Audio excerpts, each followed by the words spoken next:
పంచాయతీ ఎన్నికల పోటీలో సత్తా చాటుతామంటున్నారు యువత. మొదటి, రెండో విడత నామినేషన్లలో ఎక్కువ మంది యువకులే నామినేషన్లు వేశారు. గ్రామాల అభివృద్ధిలో భాగమయ్యేందుకు ఐటీ ఉద్యోగులు ఆసక్తి చూపిస్తున్నారు.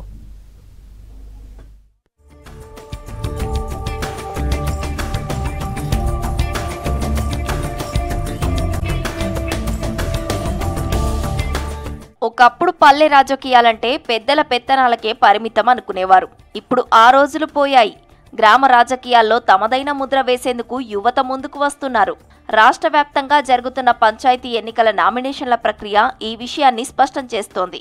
సర్పంచ్, వార్డు సభ్యుల స్థానాలకు దాఖలైన నామినేషన్లలో ఎక్కువ భాగం యువతవే. స్టేట్ ఎలక్షన్ కమిషన్కు వచ్చిన లెక్కల ప్రకారం 2 విడతల్లో సర్పంచ్, వార్డు సభ్యుల కోసం నామినేషన్లు వేసిన వారిలో 30 నుంచి 44 ఏళ్ల మధ్య వయసున్న వారే 73% ఉన్నట్లు తేలింది. ఇది గ్రామాల్లో నాయకత్వ మార్పునకు, అభివృద్ధిలో భాగస్వామ్యానికి యువత ఇస్తున్న బలమైన సంకేతంగా విశ్లేషకులు చెబుతున్నారు. సర్పంచ్ రేసులో ఉన్న వారిలో 62% మంది, వార్డు సభ్యుల స్థానాలకు 78% మంది యువతీ యువకులు పోటీ పడుతున్నారు. గతంలో ఎన్నడూ లేని విధంగా విద్యావంతులు, ఉన్నత చదువులు చదివిన వారు పంచాయతీ ఎన్నికల పట్ల ఆసక్తి చూపిస్తున్నారు. రాజకీయ నేపథ్యం ఉన్న కుటుంబాల నుంచే కాకుండా సామాన్య కుటుంబాలకు చెందిన యువత నామినేషన్లు వేస్తున్నారు.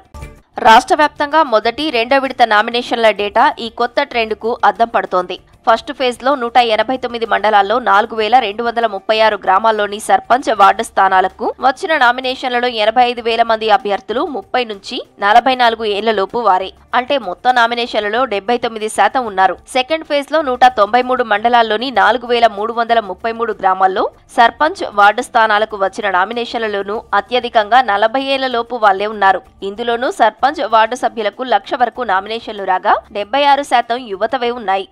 గ్రామాల్లో పెరిగిన రాజకీయ చైతన్యం, సోషల్ మీడియా యువతను ప్రభావితం చేస్తున్నాయి. కొన్ని జిల్లాల్లో సాఫ్ట్వేర్ ఉద్యోగాలు వదిలేసి ఎంబీఏ, బీటెక్ పూర్తి చేసిన వారు సర్పంచ్ బరిలో నిలిచారు. గతంలో వార్డు సభ్యుల ఎన్నికలను పెద్దగా పట్టించుకోని పరిస్థితి ఉండేది. ఇప్పుడు ప్రతి వార్డులోనూ యువత పోటీకి దిగుతుండటంతో పల్లెల్లో ఎన్నికల వాతావరణం వేడెక్కింది. ఉన్నత చదువులు చదివిన వారు, ఐటీ ఉద్యోగులు సెలవులపై వచ్చి మరీ నామినేషన్లు వేస్తున్నారు. నిజామాబాద్ జిల్లాలోని ఓ మారుమూల గ్రామంలో ఎంబీఏ చదివిన యువకుడు కార్పొరేట్ ఉద్యోగాన్ని వదిలి సర్పంచ్గా నామినేషన్ వేశాడు.